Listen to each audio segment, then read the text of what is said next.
Far-left politics or extreme left politics are politics further on the left of the left-right spectrum than the standard political left. Far-left politics are generally the province of extra-governmental groups, and those espousing them are typically opposed to the government's definitions and characteristics. Europe. Dr. Luke March of the School of Social and Political Science at the University of Edinburgh defines the far left in Europe as those that place themselves to the left of social democracy, which they see as insufficiently left-wing. The two main subtypes of the so-called radical left are the desire for fundamental change to the capitalist system while accepting of democracy, and the extreme left, who are more hostile to liberal democracy and denounce any compromise with capitalism. March sees four major subgroups within contemporary European far-left politics: communists, democratic socialists, populist socialists, and social populists. Lausk and Kopeček add secondary characteristics to those identified by March and Mudd, such as anti-Americanism, anti-globalization, opposition to NATO, and rejection of European integration. In France, the term extreme gauche is a generally accepted term for political groups that position themselves to the left of the French Communist Party. In Germany, Eckhard Jesse, a political scientist, regards different kinds of Trotskyists, anarcho-syndicalists, anarcho-communists, national communists, authoritarian socialists, Maoists, and autonomists as local far-left. These people include both authoritarianists and libertarianists.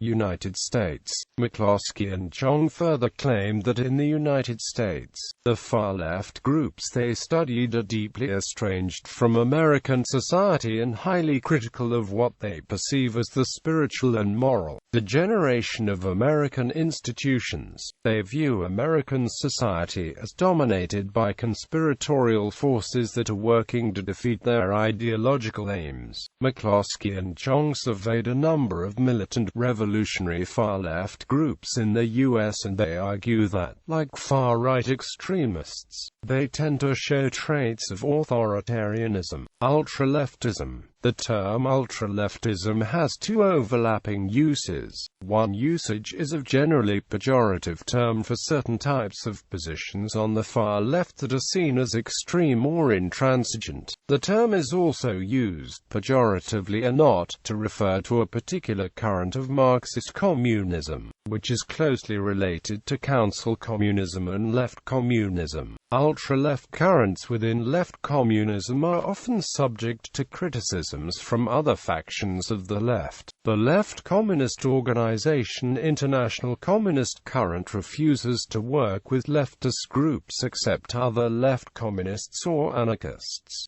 Gilles Dauvé, a left communist theorist, argues that all bourgeois regimes should be opposed, and that revolutionaries should not defend liberal democracy against fascism. The term ultra-left is rarely used in English, in which people tend to speak broadly of left communism as a minor variant of traditional Marxism. The French equivalent, ultra-gauche, has a stronger currency, as it is a more positive term in that language and is used to define a movement that still exists today, a branch of left communism descending from theorists such as Amadeo Bordiga, Otto Ruler, Anton Pannekoek, Hermann Gorter, and Paul Maty, and continuing with more recent writers such as Jacques Camat and Gilles Dauvé. The term originated in the 1920s in the German and Dutch workers' movements, originally referring to a Marxist current opposed to both Bolshevism and social democracy, and with some affinities with anarchism. The ultra-left is defined particularly by its breed of anti-authoritarian Marxism, which generally involves an opposition to the state and to state socialism, as well as to parliamentary democracy and wage labor. In opposition to Bolshevism, the ultra-left generally places heavy emphasis upon the autonomy and self-organization of the proletariat. Used pejoratively, ultra-left generally criticizes positions, especially those the mainstream historical Marxist parties,